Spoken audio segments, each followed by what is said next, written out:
안녕하세요. 대진대학교 입학사정관 실장 이금수입니다. 여러 강의를 듣고 계신데 오늘은 올해 2022학년도죠. 학생부 종합전형에 대한 그런 이해 시간을 갖도록 하겠습니다. 먼저 학생부 종합전형이라고 얘기한다면 그야말로 종합적인 판단을 하는 것이라고 보시면 되겠죠.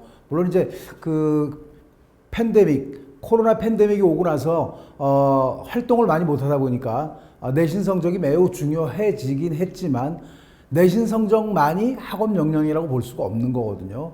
학업 역량의 비중이 크니까 교과 성적으로 뽑으면 돼, 이건 아니라는 얘기입니다. 거기서 이제 우리가 판단을 많이 해야 되겠는데, 저희 학교는 올해가 이제 그 자기소개서가 폐지가 됐죠. 그래서 학교생활 기록부만 가지고 이제 종합적인 평가를 해야 되는데 쉽지 않은 그런 해가 되지 않을까라는 생각이 듭니다. 기록물의 숫자, 그 글자 숫자도 많이 줄었기 때문에 쉽지 않은데, 그래서 오늘 이제 뭔가 좀 맥을 좀 짚어야 된다라는 생각을 해봅니다. 또 수험생이 고교 생활에서 그 대학별 평가 요소가 되게 중요한 거거든요. 그러니까 평가 요소가 각 대학마다 중구난방이라서 그거를 이제 한번 정리해 놓은 게 있습니다. 그 평가 요소에 대한 말씀을 드릴 겁니다. 그러니까 이제 학업 역량, 전공 적합성, 인성 발전 가능성, 그것들은 어떻게 평가가 되는지에 대한 말씀을 좀 드리도록 하겠습니다.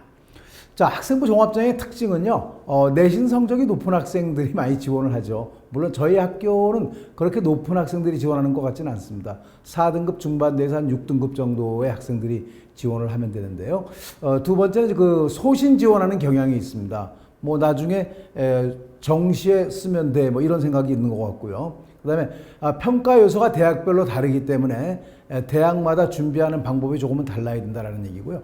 입시 결과 자료를 참고하기가 쉽지가 않습니다. 학생부 종합전형은 그때그때 좀 많이 바뀌기 때문에, 또 일부 대학이긴 하지만 수능 최저 학력 기준을 가지고 있는 대학들도 있습니다. 그렇게 하고 합격자의 내신이 최고점과 최저점, 그러니까 레인지가 상당히 넓다라고 이렇게 이해를 하셔야 됩니다. 그래서 저희가 발표할 때는 대개 평균 성적을 이렇게 발표를 하게 되는데요.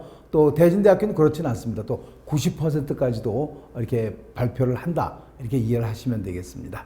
그렇게 하고 교과 전형에 비해서 경쟁률이 상당히 많이 높죠.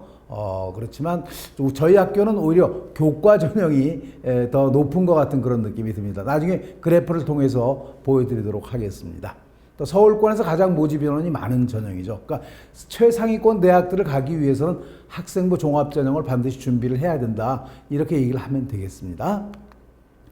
자, 이제 학년도별 학생 수 차이를 이제 보는데요.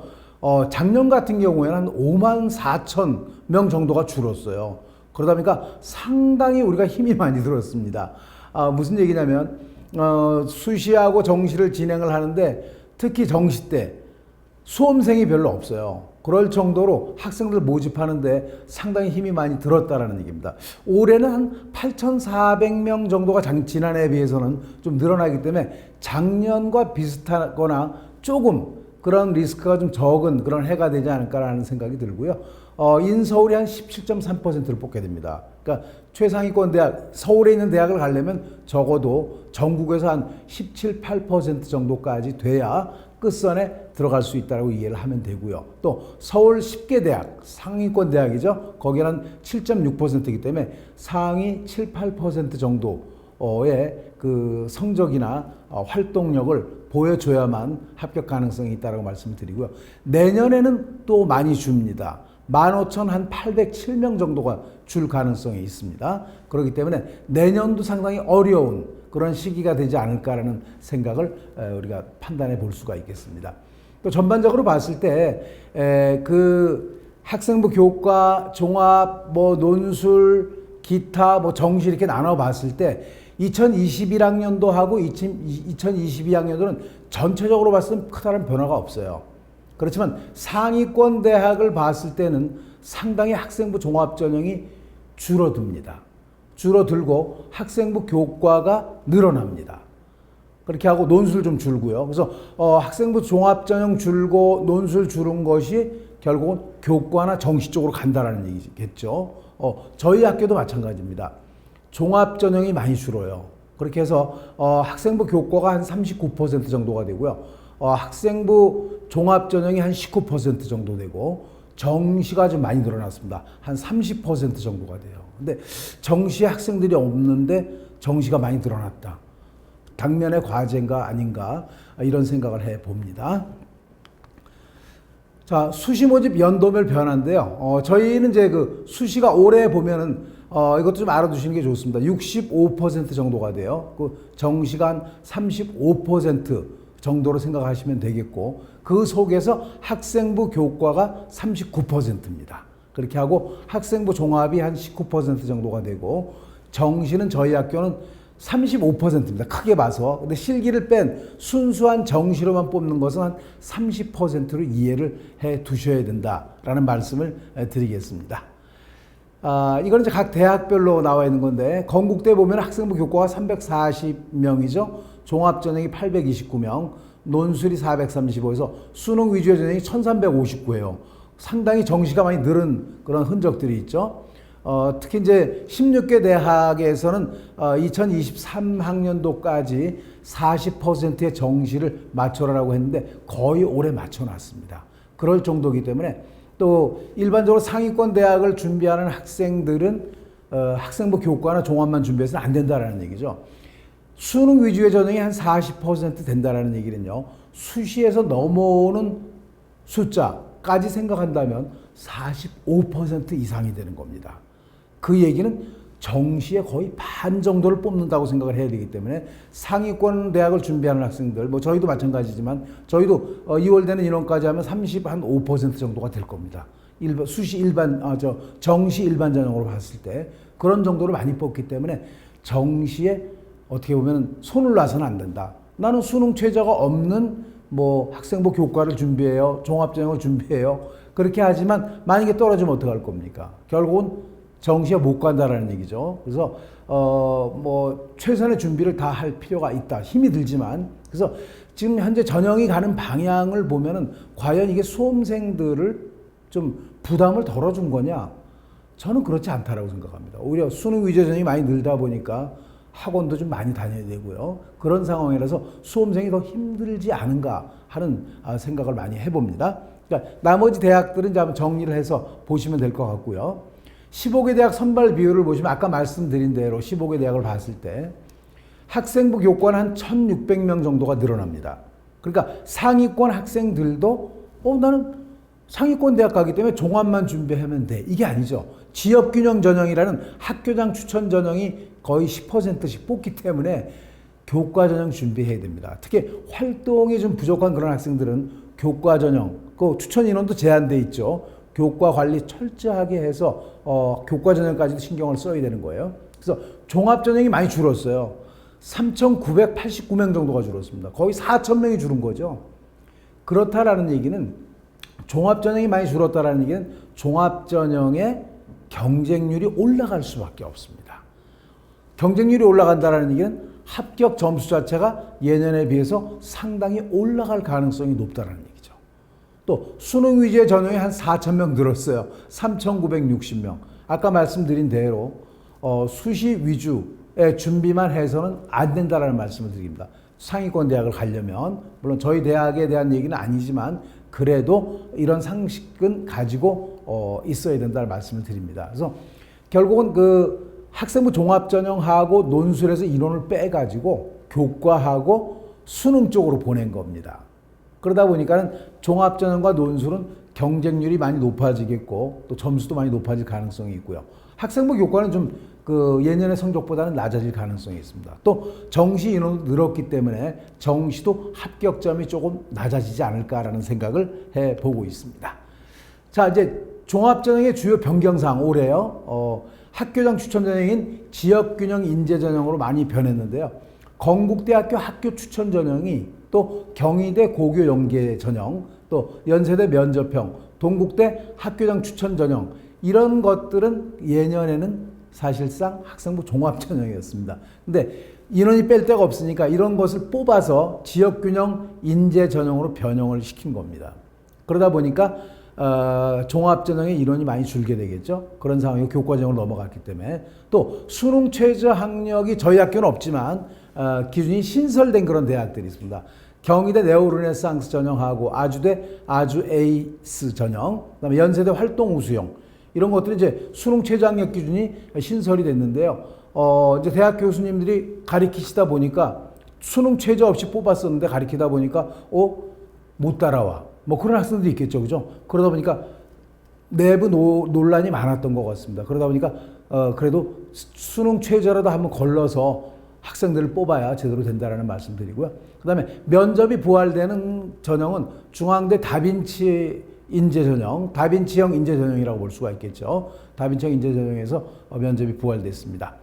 그다음에 수상 경력은 1학기 한 건만 인정이 된다는 거 이해하시면 되겠고요. 또 진로 희망 사항이 진로 활동 쪽으로 넘어갔죠. 그런데 그 속에 있긴 한데 대학에 제공이 되지는 않습니다.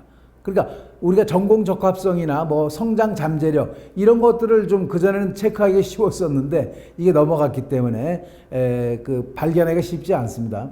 그러니까 이런 것들은 진로 활동 속에서 우리가 곰곰이 생각해 봐야 되고요. 그 다음에 또 그 행특 있죠. 행동 특성 및 종합 의견 담임선생님이 쓰시는 그런 내용 속에서 이 학생의 그 진로 희망이라든지 어떤 전공 적합성이라든지 이런 것들을 우리가 발견할 수밖에 없다라는 말씀을 좀 드리도록 하겠습니다. 또 학생부 종합전형이 폐지된 대학들이 있죠. 가천대 바람개비 2 전형이 폐지가 됐습니다. 건국대학교 KU 학교 추천 전형은 이동이 됐죠. 원래 종합전형이었는데 교과전형 해서 KU 지역균형이라는 명칭을 바꿔서 이동이 됐고요. 경희대 고교 연계 전형도 마찬가지로 원래 학생부 종합 전형이었는데 학생부 교과 전형으로 바뀌었습니다. 지역 인재 전형이겠죠. 동국대 학교장 추천 인재 전형도 마찬가지입니다. 이것도 이동이 된 겁니다. 그런 정도로 이해를 해 주시면 되겠고요. 또 연세대학교의 면접형 같은 경우는 아예 폐지가 됐습니다. 자, 이제 학생부 종합 전형의 유형을 한번 살펴보도록 하죠.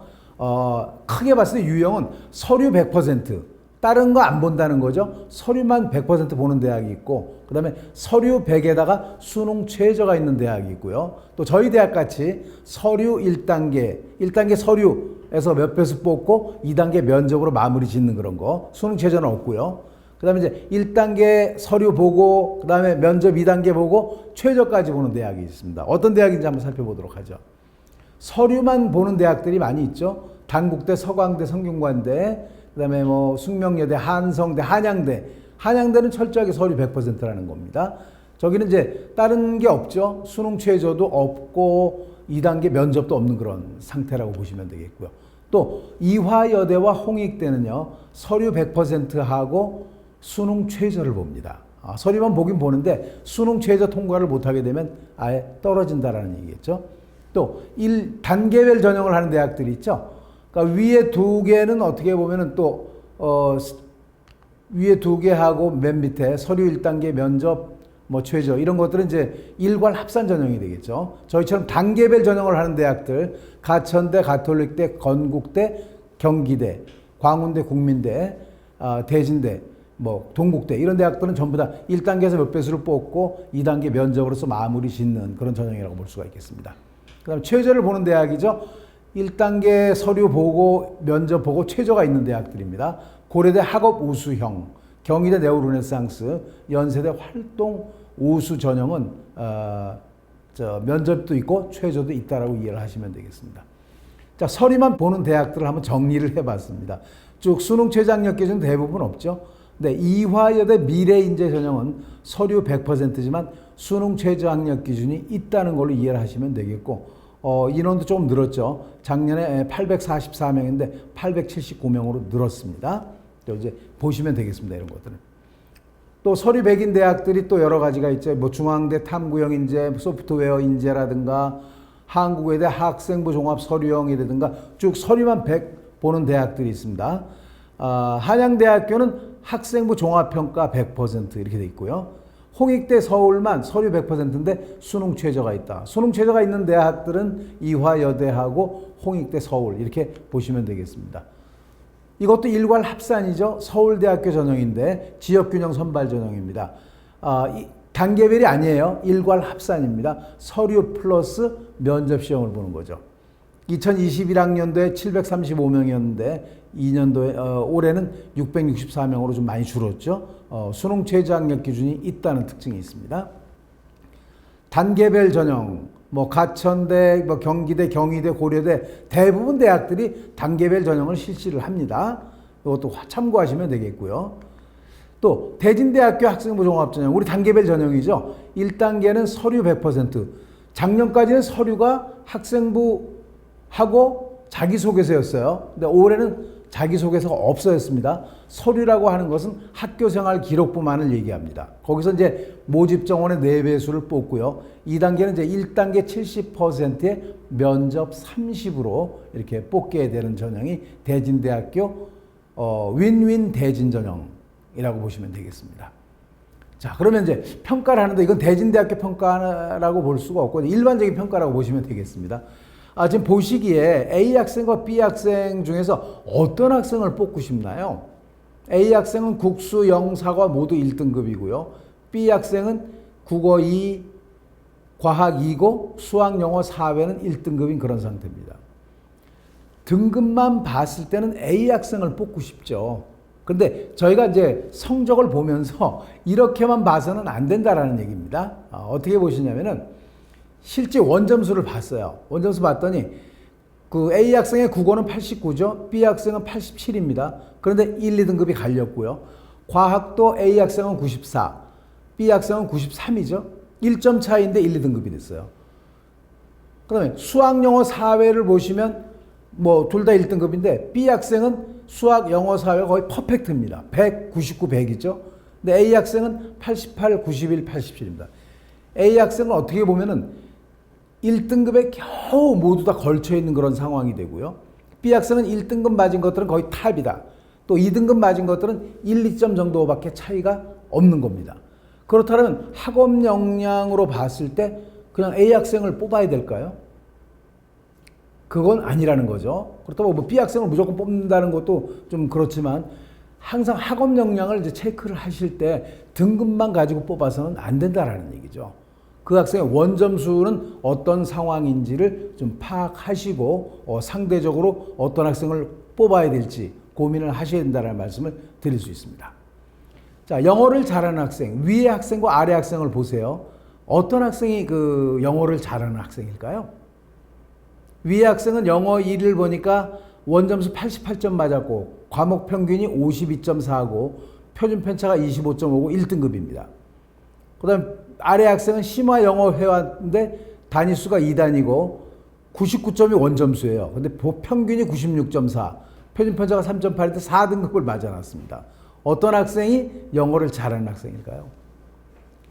위의 학생들은 어떻게 보면은 그 성적 분포가 들쭉날쭉한 거예요. 표준 편차가 크다라는 얘기는 그 평균의 성적들이 몰려있는 게 아니라 너무 들쭉날쭉한다라는 그런 거거든요. 어떻게 보면 일반계 고등학교가 이제 저런 현상이 일어나고 있는데 그런 상황이고 평균도 낮죠. 52.4입니다. 근데 아래에 있는 학생은 평균이 96.4예요. 그래서 이 학생이 99점을 맞았어요. 그 얘기는 100점 맞은 학생들이 어떻습니까? 23%까지 간 거죠.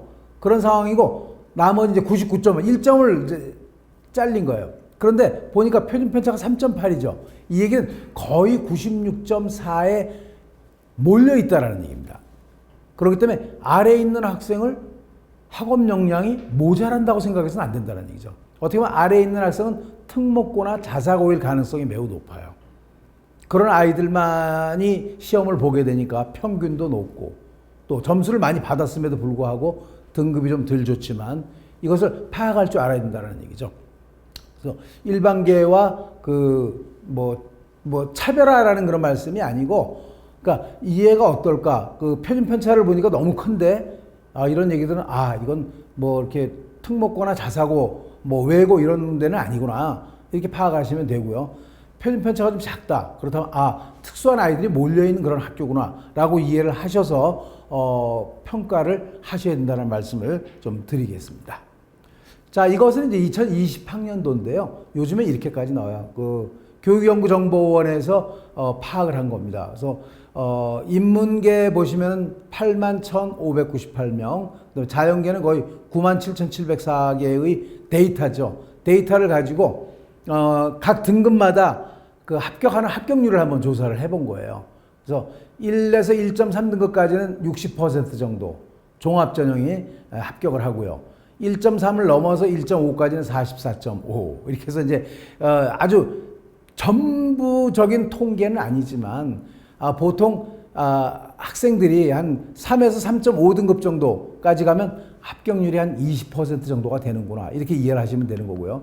자연계 같은 경우도 1에서 1.3까지가 42.4 인문계가 좀 합격률이 높죠. 그 다음에 그 1.3에서 1.5까지는 39.3 이런 식이거든요. 그러니까 이런 데이터 자료들도 이제 보시면서 보통 어느 정도의 학생들이 합격을 하는지, 합격률이 어느 정도가 되는지 상당히 좀 안쓰럽긴 하죠, 그죠? 어떻게 보면은 뭐 2에서 2.5등급 사이가 24.7, 23.5인데 뭐 4분의 1 정도 합격하는 거죠. 4명이 시험을 보면 1명만 합격을 하고 3명이 떨어진다는 그런 의미거든요. 그러니까 쉽지가 않습니다. 종합전형도. 그런 식으로 이해를 해두면 좋겠다라는 얘기입니다.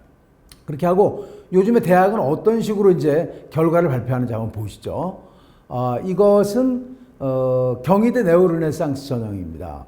동그라미가 합격한 그런 학생, 충원 합격 포함해서요. 그다음에 X로 표시한 것은 떨어진 학생들입니다. 국어국문과를 보시면은 합격자 평균이 2.7등급이라고 나와 있죠. 그렇게 하고 동그라미를 잘 보시면 5등급이 넘어 있는 학생도 합격을 하는 사례가 있죠. 그래서 앞쪽에 앞에 보면 1등급 초반인데도 불합격한 학생이 있죠. X표라고 되어 있고요. 그런 상태입니다. 그러니까 이런 학생들에서 5등급이 넘은 합격의 사례가 있다고 해서 야 경희대 국어국문과는 5등급 넘어도 합격한대. 이렇게 이해를 하시면 안 되겠죠. 근데 앞쪽에 포진에 있는 1등급 중반에서 2등급 중반까지 많이 몰려있죠. 여기는 보면 되게 그 일반고 학생들이 지원한 상태라고 이해를 하시면 되겠고 4등급이 막 넘어갔어요. 넘어갔고 5등급이 넘어갔는데 합격을 했다. 물론 뭐 특목고 자사고 학생들이 모두 다 우수한 건 아니지만 그럴 가능성이 있습니다. 내신 성적은 조금 적지만 활동을 충분하게 한 그런 사례라고 볼 수가 있습니다. 그래서 저런 상징적인 학생들을 뽑아놔야 또 뭔가 좀 그 학생부 종합전형이 잘 굴러간다고 할까요? 그런 식이거든요. 그래서 이렇게 경희대학교는 박스플롯을 만들어서 동그라미는 합격, 그 X표는 불합격해서 제공을 합니다. 이해가 되시죠? 저희 학교도 공개를 했습니다. 작년에 대진대 박스플롯 해가지고 각 학과마다 불합격자는 이제 파란색으로, 합격자는 빨간색으로 해가지고 점을 다 찍어놨어요.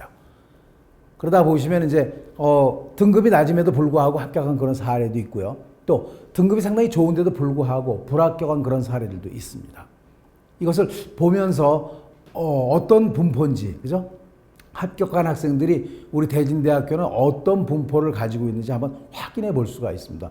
올해다가 박스플롯을 만들 텐데 이것을 이제 저희만 보는 게 아니고 이제 교수님들도 이렇게 보실 수 있도록 그렇게 제공을 해드리는 게 어떻겠느냐 하고 지금 서로 논의 중입니다. 그래서 아마 제공이 될 가능성이 높다라고 이해를 하시면 되겠고요. 이건 중앙대의 경우입니다. 중앙대의 경우는 다빈치형 인재 전형이 있고 탐구형 인재 전형이 있잖아요. 그렇다면 만약에 어떤 학생을 지도하는데 얘가 일반계 고등학교야. 그러면 다빈치형 인재 전형이 맞는 건지 탐구형 인재 전형이 맞는 건지 한번 고민해 봐야 되겠죠. 근데 잘 보시면 다빈치형 인재 전형은 일반계 고등학교가 78.1% 지원을 했고요. 합격자도 74.2%입니다. 그러니까 결국은 일반계 고등학교 학생들은 다빈치형 인재 전형을 지원하는 것이 바람직하다라는 말씀을 드릴 수 있죠. 또 이제 보세요. 탐구형 인재 전형을 한번 볼게요. 이것도 일반 전형처럼 이제 다빈치형 인재 전형처럼 보여드리는 건데 일반계가 지원은 42.4인데요. 합격은 29%래요. 그러니까 어떻게 보면 잘못 지원한 경우의 학생들도 많이 있다는 거죠. 명칭만 보고 한 거죠. 근데 합격을 한 거 보면 어떻습니까? 과학고가 17.5%죠. 그 다음에 외국어고등학교 29.7%. 또 과학고, 자사고군요. 자사고가 17.5, 과학고가 14% 정도가 되고 있죠. 그러니까 탐구형 인재 전형은 어떻게 보면 일반계 학생들을 위한 전형이 아니라 어떻게 보면 특목고, 자사고 이런 학생들, 물론 이제 일반고가 많이 합격은 했지만 그래도 두 전형을 비교했을 때 다빈치형 인재 전형이 일반고 학생들이 지원하는 것이 바람직한 전형이다. 이런 식으로 이해를 하시면 되겠죠. 그러니까 대학에서 이런 그 자료들을 많이 발표를 하게 돼요. 저희도 이제 만들어서 발표를 하고 있는데 그럴 때 이제 우리가 충분하게 이해를 좀 잘 해 두시면 좋으시겠다는 말씀을 드립니다. 이거는 시립대학교에서 발표한 거예요. 서울시립대에서 발표했는데 보세요. 행정학과인데 그 합격한 학생들 보니까 경쟁률은 11.43대 1이었고 일반고가 평균 등급이 1.9, 특목고가 3.7이죠. 이거 뭐야? 특목고를 갖다 우대해 준 거 아니야? 라는 생각을 하는데 요즘엔 다 브라인드잖아요. 다 가리고 한 겁니다. 그런데 사정관님들하고 이제 위촉 사정관님들이신 교수님들하고 평가를 해 보니까 뚜껑 자체를 열어 보니까 그렇다는 얘기죠. 그래서 저거는 이제 어떤 그 성적을 이렇게 특목고 학생이기 때문에 더 잘 봐주고 한 것도 아닙니다. 다 가려놓고 했음에도 불구하고 저런 정도의 차이가 있다는 얘기예요. 사회복지학과 같은 경우는 어떻습니까? 일반고는 1.9등급 정도의 학생이 평균 등급이죠. 자사고 2.6등급, 그다음에 특목고는 4.8등급 정도의 학생들이 합격을 한 거죠. 그러니까 어떻게 합니까? 무조건 학업 내신 성적이나 이런 것만 보고 한 것이 아니다라는 얘기죠. 그래서 전반적으로 그 학업 역량이라든가 전공 적합성, 인성, 발전 가능성 이런 것들 쭉 체크하다 보니까 내신 성적과는 좀 뭔가 좀 밸런스가 안 맞는 듯한 그런 느낌이 드는데 그런 데서 충분하게 거기에 대한 인정을 해주고 하다 보니까 저런 결과가 나온 겁니다. 그래서 그 시립대도 저걸 발표하면서 조금 꺼렸을 겁니다. 그죠? 뭔가 봐준 것 같은 느낌이 들어서 발표를 안 하려고 했었는데 브라인드가 되고부터는 발표를 이렇게 한 겁니다. 다 가려놓고 했는데도 불구하고 그렇게 이해를 하시면 되겠습니다. 네, 그러면은요, 이제는 2022학년도 학생부 종합전형 합격 전략에 대한 말씀을 좀 드릴 텐데요. 상위권 대학 서두에도 말씀드렸지만 상위권 대학이 한 4,000명 정도가 줄었습니다. 학생부 종합전형이. 그런 상태이기 때문에 올해는 합격 점수가 좀 많이 올라가지 않을까라는 그런 우려를 좀 많이 하고 있습니다. 그렇게 하고 학생부의 그 비교과 영역이 좀 많이 축소가 됐기 때문에 우리가 이제 그렇게 해서는 안 되겠지만 교과 영역의 비중이 많이 확대가 되는 겁니다. 그래서 학업 역량 쪽을 좀 면밀히 좀 봐야 되지 않나 하는 생각이 들고요. 또 자기소개서 전반적으로 봤을 때 자기소개서 항목이 많이 줄었죠. 1, 2번이 합쳐지고 막 이렇게 됐기 때문에 분량이 좀 많이 축소가 됐다는 것. 또 비교과 영역의 양보다는 질이 중요하다는 것을 말씀드릴 수 있고요. 종합전형 평가 요소에 유의를 할 필요가 있습니다. 많이 강조하지만 일반적으로 봤을 때는 학업 역량, 전공 적합성, 그 다음에 인성, 발전 가능성으로 나뉘거든요. 이런 것들을 충분하게 좀 이해를 하면서 평가를 해야 되지 않을까라는 생각을 해보고 있습니다. 이것도 아까 말씀드린 대로 윈윈 대진 전형은 1단계에서 서류 100입니다. 학교생활 기록만 해서 4배수를 뽑게 되고 2단계는 1단계 70에 면접 30으로 뽑게 됩니다. 근데 일반적으로 봤을 때 학생부 종합전형 서류평가 요소가 상당히 다양하죠. 그래서 저희 학교만 해도 기초학습 능력, 성장 잠재력, 인성 이렇게 좀 나눠놨잖아요. 그죠? 그 다음에 서울대학교를 보면 자기주도적 학업 태도, 전공 분야 관심, 지적 호기심 이렇게 나와 있고 광운대 같은 경우는 학업 역량, 전공 적합성, 발전 가능성, 전형 취지 적합성, 인성 그래서 5가지를 보고 있습니다.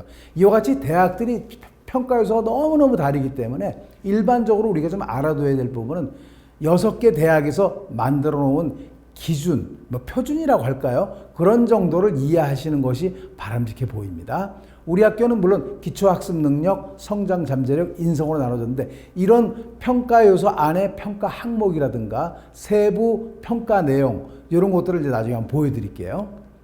일반적으로 봤을 때는 4가지를 했죠. 평가 요소입니다. 학업 역량, 전공 적합성, 인성, 발전 가능성으로 나누고요.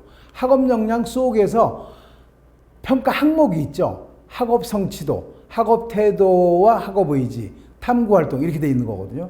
또 그 밑에 내려져 있고 세부 사항들이 있어요. 이런 것들을 좀 읽어보시면 평가하시기가 좀 좋으실 겁니다. 그러니까 학업 성취도는 세부 평가 내용 뭘 보는 거냐? 그러니까 전체 교과 성적은 다른 지원자들에 비해서 어느 정도인가? 이런 거 보시면 되겠고요. 성적의 추이죠.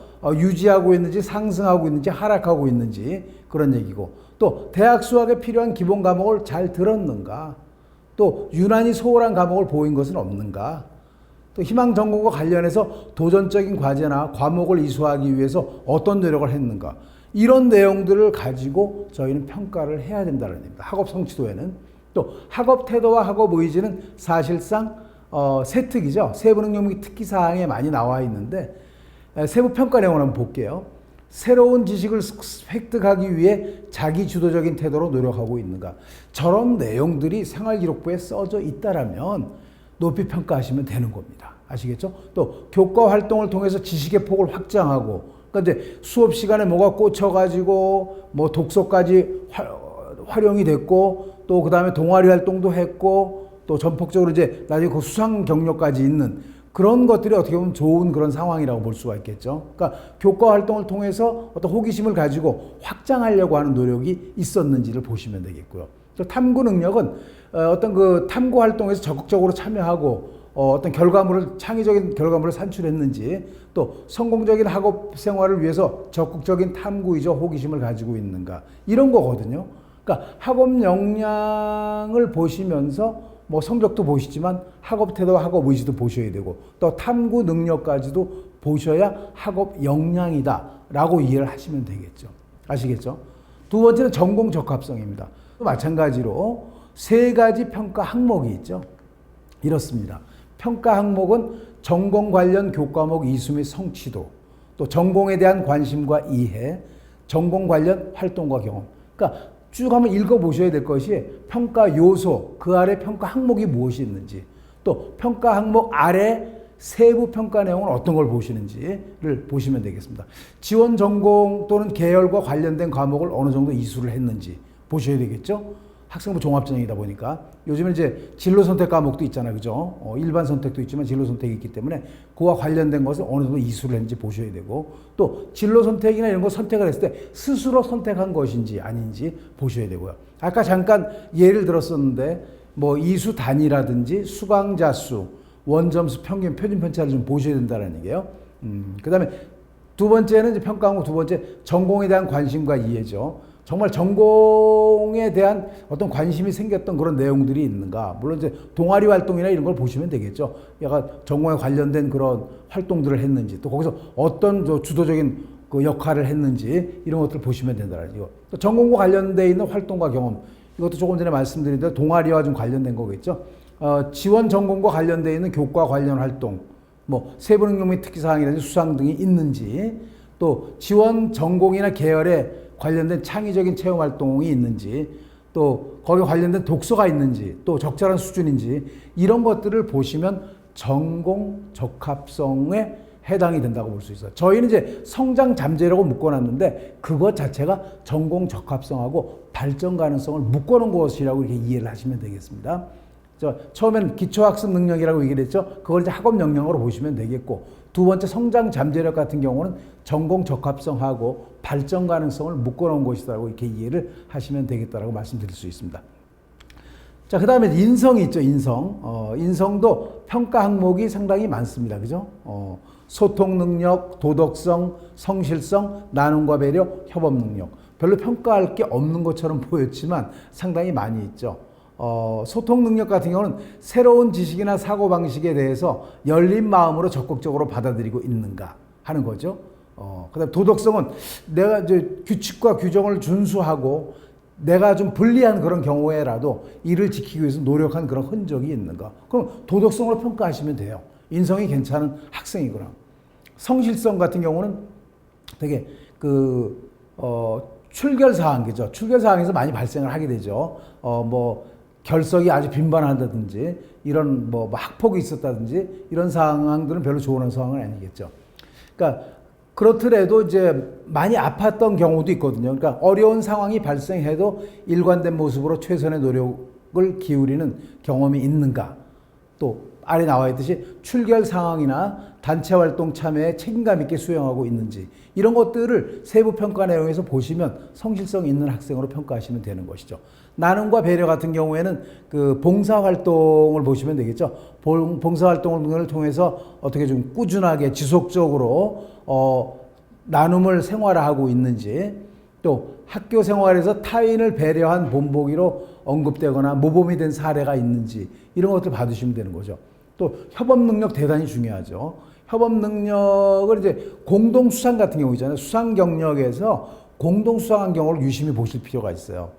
그래서 공동 수상을 했는데 거기서 뭐 어떤 역할을 했는지 그냥 딸려 들어가서 그냥 상을 받은 건지 아니면 그걸 하면서 어떤 세부 능력 사항이나 그 행특 같은 데 보면 자세히 나와 있을 거예요. 그걸 보시면서 이 학생이 협업 능력이 있구나, 공동 수상을 했던 그런 학생이구나 라는 생각을 하면서 거기서 어떤 식으로 활동을 했는지 살펴보실 필요가 있습니다. 저희는 자기소개서가 없기 때문에 행특이나 세특에서 살펴보셔야 된다는 거죠.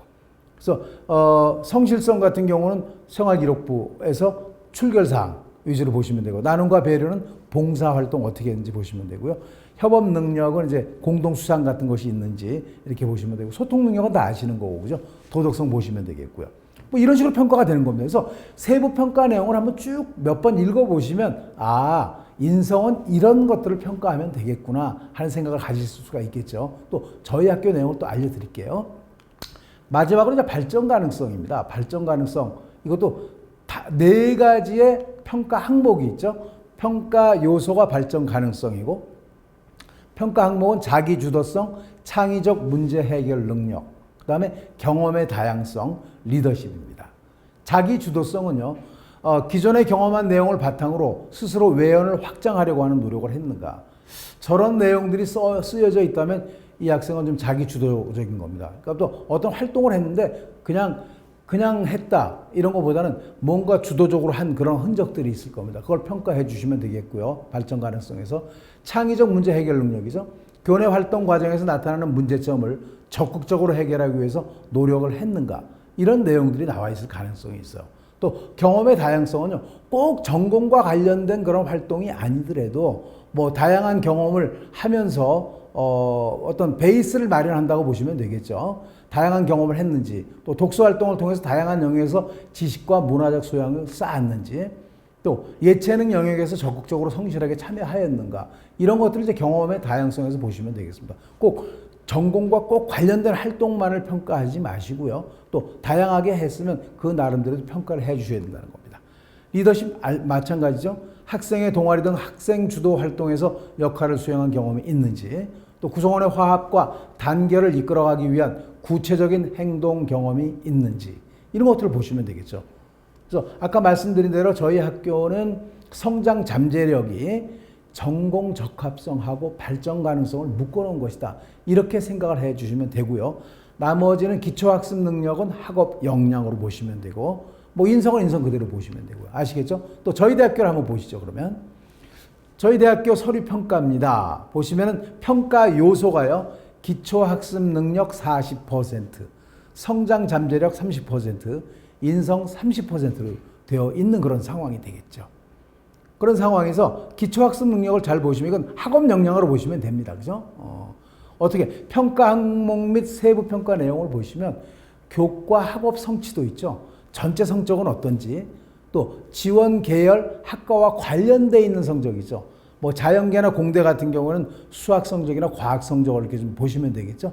거기에 대한 학업 성취도는 탄탄한지, 또 학업에 기울인 노력과 깊이, 이런 것들은 세부 능력 및 특기 사항에서 보시면 되겠죠. 그다음에 학년별 성적 추이, 이 정도 보시면 돼요. 저희 학교는.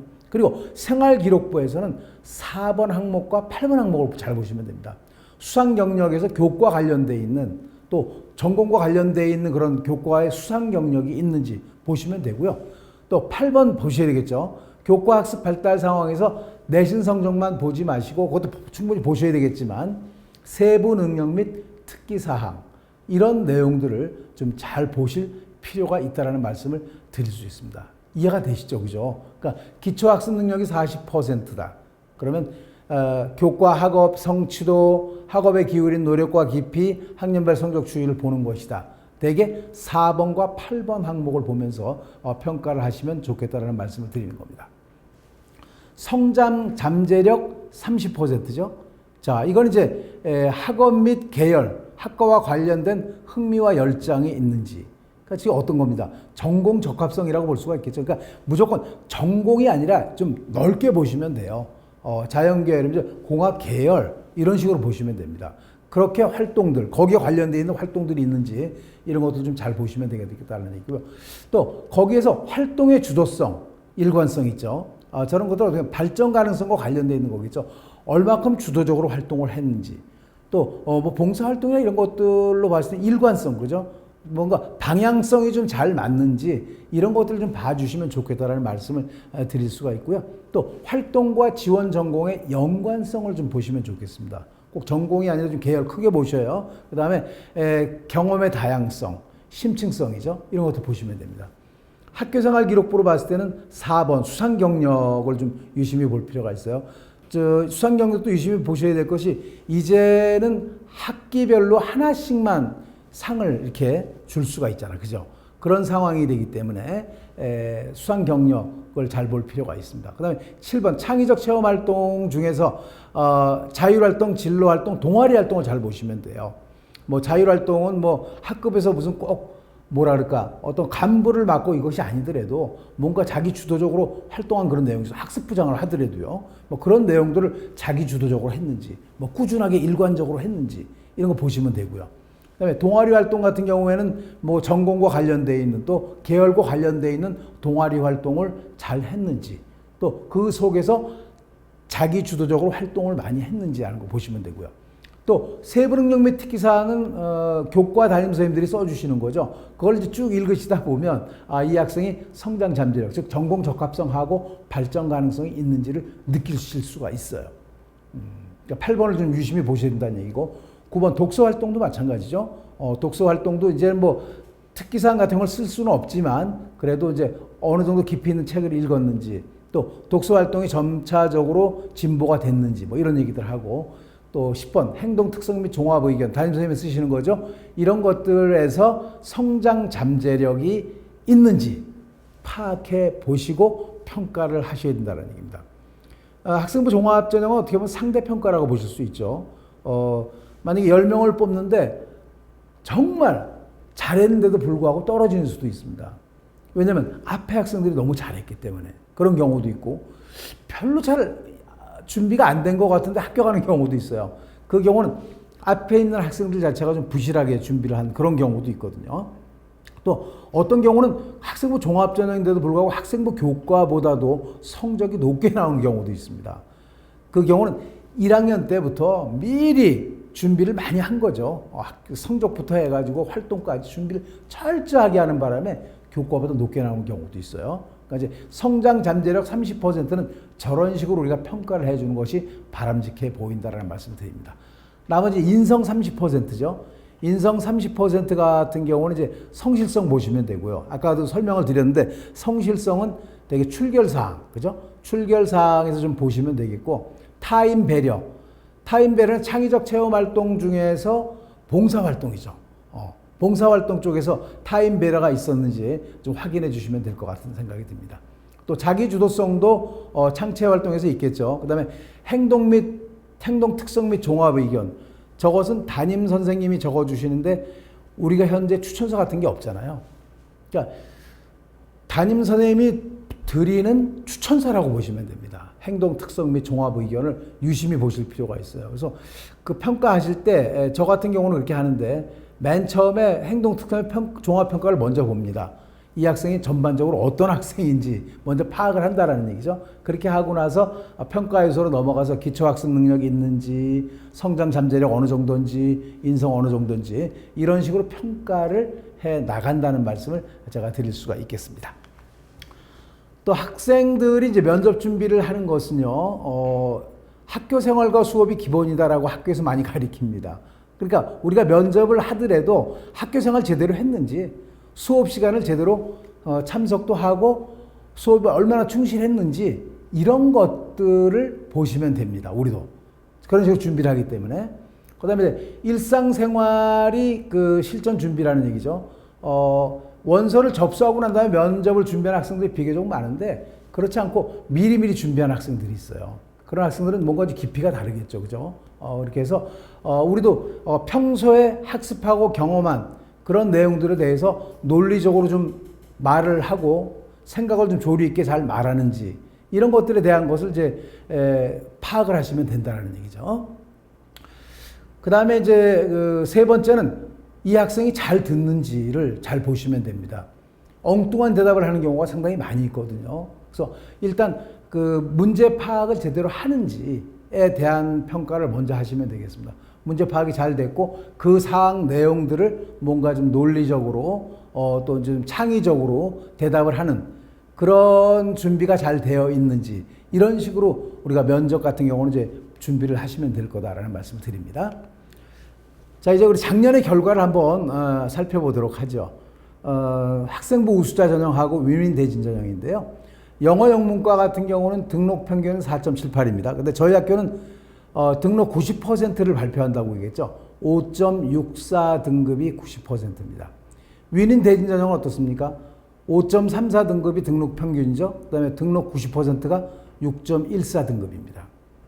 그러니까 이런 것들도 이제 왜 보여드리냐면, 학생들을 이제 맞이해서, 그냥 잘 가르치시면 되시겠지만, 우리 아이들이 어느 정도가 되는지 미리 파악을 하셔야 된다는 얘기죠. 그래서 한 5등급 정도가 되는 학생들이기 때문에 어찌 보면 그 기본이 좀 떨어져 있을 수가 있습니다. 기본 베이스부터 다시 가르쳐야 되지 않냐 하는 생각이 든다라는 말씀을 드립니다. 네, 문화 콘텐츠, 문예 콘텐츠 뭐 창작 학과 같은 경우는 그죠? 등록 평균이 4.2등급이죠. 학생부 교과 전형이. 그다음에 윈윈 대진 전형은 4.82 정도입니다. 그러니까 윈윈 대진 전형이 조금 성적이 낮다라고 생각을 해주시면 되겠습니다. 평균으로 봤을 때도 그렇죠. 왜냐하면 내신 성적으로만 뽑지 않기 때문에 그렇습니다. 다른 활동까지 보기 때문에 그런 거기 때문에 좀 떨어질 수밖에 없다라고 이해를 하시면 되겠습니다. 경영학과를 한번 볼까요? 등록 평균이 4.04죠, 교과는. 그런데 윈윈 대진 전형은 4.5등급 정도가 되죠. 그래서 윈윈 대진 전형이 조금 0.5등급 정도 좀 떨어지는 그런 경향이 있죠. 국제 통상도 마찬가지고요. 그래서 그렇게 이해를 좀 해주시면 되겠습니다. 그래서 종합 전형으로 들어온 아이들이 어떻게 보면 그 내신은 좀 떨어지지만 어떤 전공을 1학년 때부터 막 고민을 많이 해서 들어오기 때문에 또 수업은 잘 듣고 그죠? 잘 따라올 가능성이 많이 높습니다. 그래서 처음에는 조금 처질 수 있어요. 그렇지만 쭉 진행을 해 나가다 보면 학생부 교과 전형 학생들보다 결국은 그 학교에 대한 충성도라든지 이런 것들이 높아서 중도 탈락률 이런 것들은 훨씬 낮은 전형이 윈윈 대진 전형, 학생부 종합 전형이다라고 이해를 하시면 되겠습니다. 자, 그 다음에 행정정보도 마찬가지로 등록 평균으로 봤을 때는 4.57이고 4.89죠. 그런 상황에 등록 90%.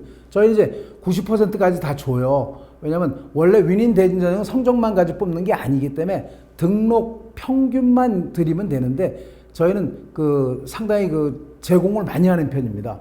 등록 90%까지도 학교에 제공을 합니다. 고등학교에. 그래서 관심을 가지셔라. 성적이 조금 덜 좋더라도 올 수 있다. 90% 정도가 되더라도 가능성이 높기 때문에 보내달라고 이렇게 그 말씀을 드리려고 이제 이런 자료들을 가지고 다니면서 드립니다. 이거는 이제 그 과학기술대학이네, 그죠? 데이터 사이언스 학과, 작년에 수학과였죠?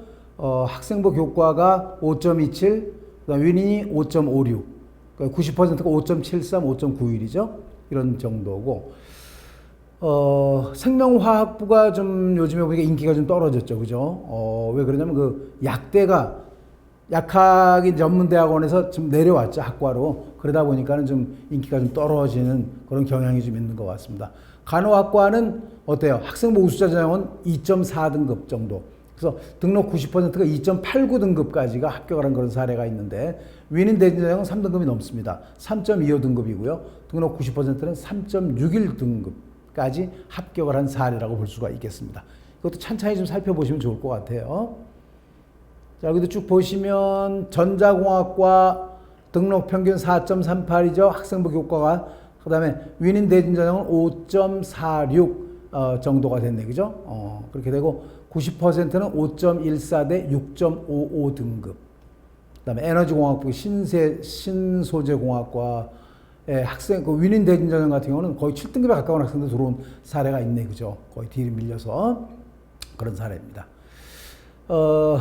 기계공학과는 어떻습니까? 학생부 우수자 전형이 4.54 평균이, 그다음에 종합 전형이 5.2 등급 정도 되고요. 90%는 5.07에 5.58 정도로 볼 수가 있겠습니다. 좀 결과 공유가 좀 의미가 있겠죠, 그죠? 좀 잘 살펴보시기를 바란다는 말씀을 드리고요. 이제 보겠습니다. 자, 2021학년도 전형별 지원 합격 비율을 보겠습니다. 서울 쪽을 먼저 볼게요. 학생부 우수자 전형이 합격률이요. 1,003명이 지원을 했는데 합격자가 343명이었어요. 합격률은 34.2%입니다. 윈윈 대진 전형은 838명이 지원해서 449명, 그래서 53.6%. 서울 쪽에서는 어떻습니까? 학생부 종합 전형에 공략을 많이 한다는 얘기, 지원도 많이 하고 있죠. 물론 그 학생부 교과도 지원은 많이 했어, 그죠? 합격자가 좀 덜 있는 거예요. 그러니까 내신 성적이 좀 덜 좋은 학생들을 보내는 경향이 서울 쪽은 좀 있습니다. 그러니까 그 활동을 좀 많이 해서 합격을 하는 그런 사례 쪽으로 보시면 되고요. 또 정시 모집으로 봤을 때 어떻습니까? 합격률이 86.5%입니다. 1,172명이 지원해서 1,014명이 합격을 하는 경우가 되는 거죠. 그러니까 이 학생들이 수시에서 불합격을 하더라도 정시로 넘어와서 지원하게 되면 합격 가능성이 매우 높다라고 또 바깥에서 그렇게 말씀을 해주셔도 됩니다. 정시에 지금 학생들이 많이 모자라기 때문에 저희 학교 경우에는 좀 낮은 점수임에도 불구하고 합격을 하는 경우고요. 또 저희 학교는 그 국수형 중에 주요 2과목을 좋은 거 2개를 뽑아서 35%씩 반영을 하죠.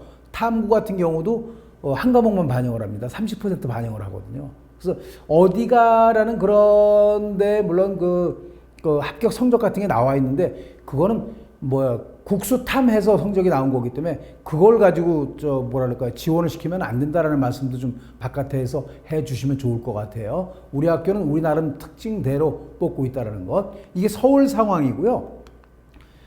자, 경기도 상황입니다. 경기도 상황은 학생부 우수자 전형이 42.8. 어떨까요? 서울보다는 좋죠, 그죠? 서울이 34. 얼마였죠? 서울이 34.2에도 불구하고 42.8입니다. 그러니까 경기 지역에서는 학생부 우수자 전형, 즉 학생부 교과 전형으로 합격을 많이 한다라고 이해를 하시면 되겠고, 윈윈 대진 전형은 거의 비슷해요. 53.3이고요. 경기가 어떻습니까? 서울은 53.6이죠. 약간 많지만 거의 비슷하다라는 이거. 정시로 보면 서울이 86.5죠. 그런데 여기는 81.9입니다. 역시 높죠. 낮지 않습니다. 그래서 바깥에서 이제 말씀을 드리더라도 우리 그 상황을 다 알 거예요. 뭐 벚꽃 피는 순서대로 대학이 없어진다 이런 얘기도 있었지만 저희도 상당히 위기입니다. 위기인 그런 상황이기 때문에 그 정시가 다가왔을 때 수험생들이 많이 모자랐어요. 그래서 상당히 그 위기감이 많았던 그런 생각이 듭니다. 저희가 그 원서 접수를 받으면서 상당히 우울한 그런 느낌도 좀 많이 받았던 것이 이제 올해가 아닌가라는 생각이 들고요. 그러니까 정시까지 기회가 있기 때문에 수시에 합격을 못하더라도 정시에 지원할 수가 있다. 또 서울 쪽 학생들은 내신 성적이 조금 모자라더라도 학생부 교과 전형보다는 윈윈 대진 전형을 준비하는 게 좋겠다라는 얘기고요.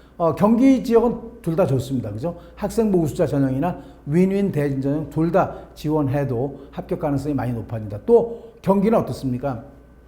고른기회 전형 같은 경우도 합격률이 매우 높죠. 60.6%입니다. 188명이 지원했는데 114명이 합격을 한 거예요. 오히려 학생부 교과 전형하고 윈윈 대진 전형보다 합격률이 높아요. 그렇죠? 그런 상황이기 때문에 그 자격이 된다면 고른기회 전형으로 지원을 하게 되면 합격을 할 수가 있다. 농어촌 학생 전형도 마찬가지죠. 어떻습니까? 55.7%가 합격을 해요. 그런 상황이 되기 때문에 어떤 그 특수한 그런 상황에 있는, 그죠? 그런데 지원 자격이 되는 학생들은 그런 식으로 지원을 해주는 것이 바람직하다는 말씀도 전해주시면 고맙겠습니다. 자, 이건 이제 시군별 지원 합격 비율인데요. 서울 쪽으로 봤을 때 노원구가 지원자가 가장 많습니다. 합격률은 55.1%, 도봉구가 57%. 좀 다르죠. 평균적으로는 49.7% 정도가 합격을 했습니다. 합격률이. 그런 상황인데 그 구에 따라서 합격률이 낮은 경우도 있어요. 30%가 되는 경우도 있고 막 그렇죠. 저런 경우는 어떻습니까? 우리 대학하고 어떤 교류나 이런 것도 좀 적은 그런 지역은 합격하기가 쉽지가 않다라는 얘기죠. 자, 이제 마지막으로 경기도의 지원 합격 비율을 한번 보죠. 보면 이제 물론 과천시 같은 경우는 지원자 수가 4명인데 합격을 3대 했기 때문에 합격률이 75%인데 뭐 이것은 어떻게 보면은 뭐 데이터로 보기는 좀 힘들다 하는 얘기입니다. 여기도 마찬가지입니다. 의정부시나 포천시 이런 쪽을 보면 합격률이 상당히 높습니다. 지원율도 많이 높지만 합격률이 많이 높죠. 이것도 이제 학교하고의 교류입니다. 저희가 자주 교류하고 뭐 설명회도 다니고 또 상담도 해드리고 또 프로그램도 진행하기도 하고 이런 곳이 있는가 하면 또 어느 데는 어떻습니까? 막 25%대도 있어요. 경기도가 넓긴 하겠지만 좀 먼 뭐 시흥시라든지 평택시 같은 경우는 25%, 21.2% 정도가 막 되고 있습니다. 그래서 대진대학교에 오려면 대진대학교 입학처와 좀 연결을 좀 해서 좀 자주 교류를 하고 우리의 데이터를 좀 많이 받고 이렇게 하는 것이 합격률을 높인다라고 말씀을 좀 드려주시고요. 또 학생들을 만나게 될 때 조금 전에 말씀드린 대로 그런 식으로 좀 해라. 쉽게 그냥 뭐 추측을 해서 준비를 하지 말고 입학처에 연락을 해서 어떻게 준비하는 것이 바람직할 것인지에 대한 물음을 준다면 철저하게 답을 잘해 줄 것이니까 그렇게 믿고 대진대학교 입학처에 연락을 해서 찾아주면 좋겠다라는 말씀을 전해 주시기 바랍니다. 오늘 뭐 두서없이 좀 말씀을 좀 많이 드렸는데 오늘 학생부 종합전형에 대한 전반적인 이해를 한번 해봤습니다. 수고 많으셨고요. 행복한 시간 되시기 바랍니다. 수고 많으셨습니다. 안녕히 계십시오.